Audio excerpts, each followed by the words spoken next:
자, 안녕하세요, 여러분. 안녕하세요. 학생들의 안전을 위해 도티와 행정안전부의 안전한 TV가 함께합니다. 저는 도티입니다.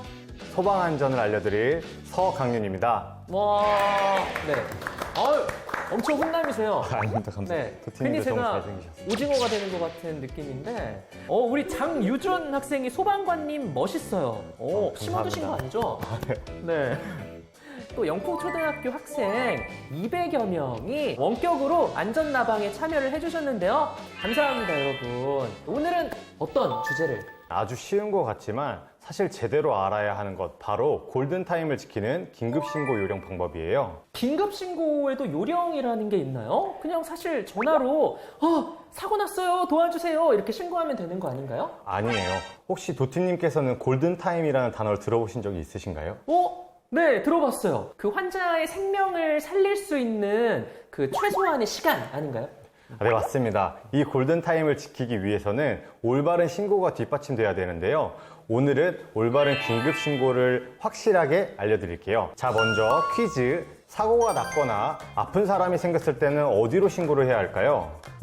우리 재하 학생은 112, 영선 학생은 119, 갈렸어요. 근데 범죄 신고는 1129, 화재 신고는 119 아닌가요? 다들 그렇게 많이 알고 계신데 119와 112가 통합돼서 위급 상황에는 둘 중 어디라도 신고를 하면은 통합 대응이 가능합니다. 사실 119를 누를까 112를 누를까 이 순간 고민하는 시간도 아까울 수가 있잖아요.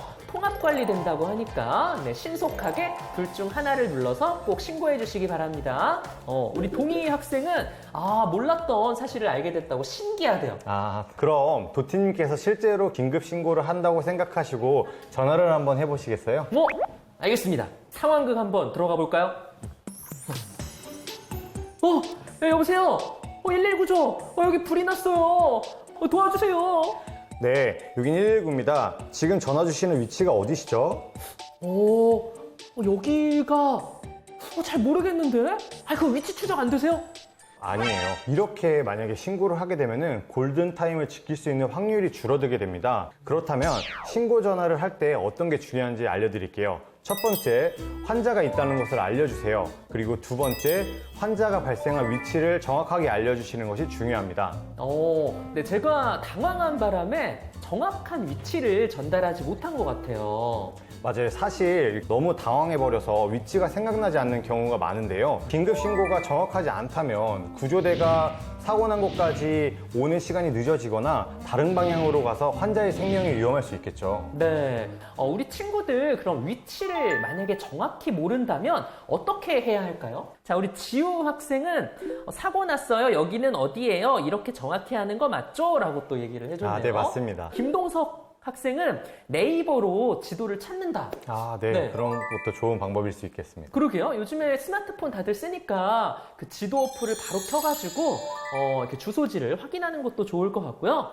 밖에 나가서 보이는 걸 말해요. 라고 뿌띠빠띠 학생이. 그것도 굉장히 좋은 방법이에요. 네. 그러면은 제가 지금부터 내가 있는 위치를 아는 법 알려드릴게요. 사고가 난 곳 주변에 큰 건물이 있거나 상호나 전화번호를 살핀 후에 신고를 하시면 굉장한 도움이 됩니다. 예를 들면은 여기 영풍초등학교 옆이에요. 이런 식으로 네, 큰 맞습니다. 상징적인 건물을 이야기하는 게 또 도움이 되겠네요. 네, 맞습니다. 근데 좀 큰 건물이나 좀 특징 있는 건물이 없을 땐 어떡하죠?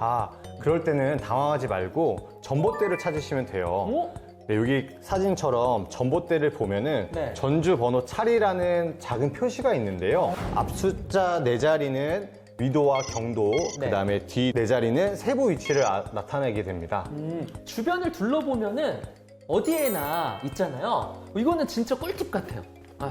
그리고 또 이거 말고도 이런 경우도 있어요. 엘리베이터 안에서 갑자기 사람이 쓰러지거나 응급 상황이 발생할 경우에 엘리베이터 버튼 주변을 자세히 보면은 이렇게 숫자가 있는데요. 이게 바로 맞아요. 고유 번호입니다.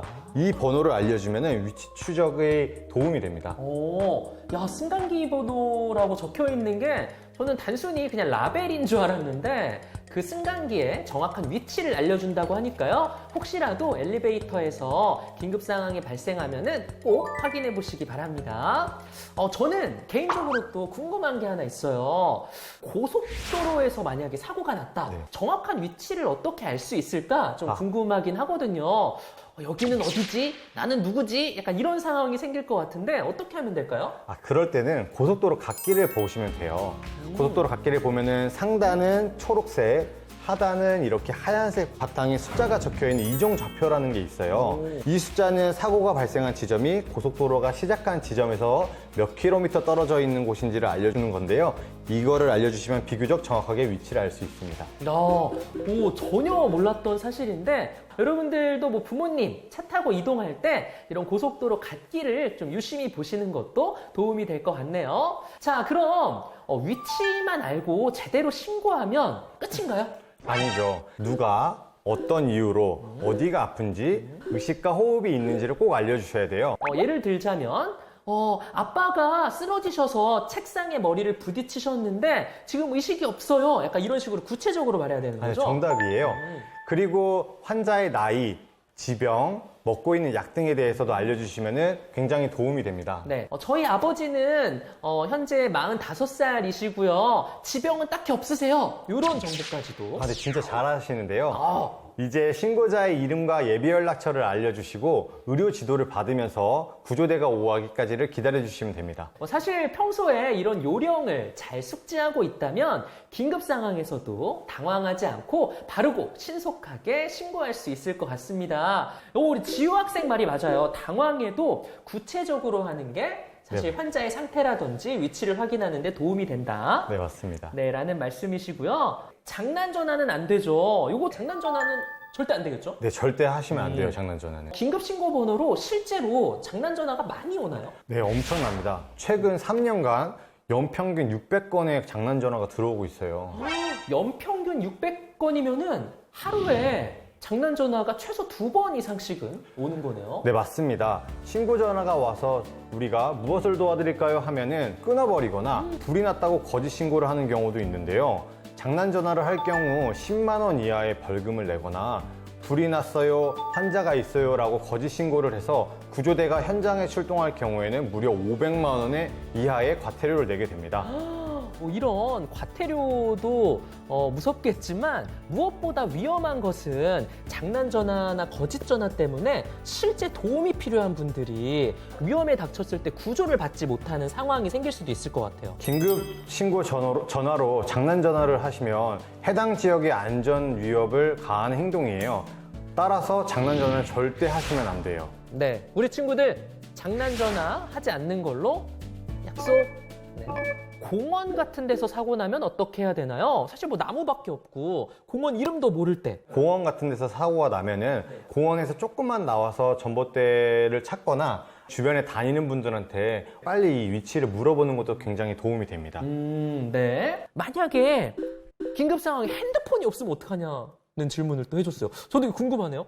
핸드폰이 없을 경우에는 사실 요즘에는 이제 대처하기가 어려울 수 있는데 주변에 어른들을 찾거나 다른 사람들한테 도움을 빨리 요청하는 게 좋아요. 네. 자, 우리 재준 학생이 소방관님은 어떤 훈련을 하세요? 라고 또 질문을 해주셨어요. 저희 훈련은 굉장히 많이 하는데요. 뭐 불 끄는 훈련도 하고, 뭐 로프 타는 훈련도 하고, 환자 생명을 구하는 모든 업무에 대한 훈련을 항상 한다고 보시면 돼요. 네. 우리 소방관님이 이렇게 열심히 이제 여러분들의 안전 그리고 국민 여러분들의 안전을 위해서 애쓰고 계신 겁니다. 자, 지금까지 골든타임을 지키는 올바른 긴급신고 요령에 대해서 알아봤습니다. 우리 친구들이 꿀팁의 날이라고. 야, 이거 굉장히 좋은 말인 것 같아요. 멋있다. 그리고 최혜란 학생은 장난전화 노라고. 네. 또 이렇게 소감을 남겨줬고요.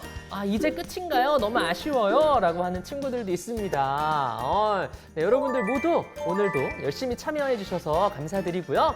조금만 관심을 가지면은 골든타임을 지킬 수 있습니다. 친구들의 안전을 위해서 다음에 또 돌아옵니다. 그럼 이만 뿅. 안녕.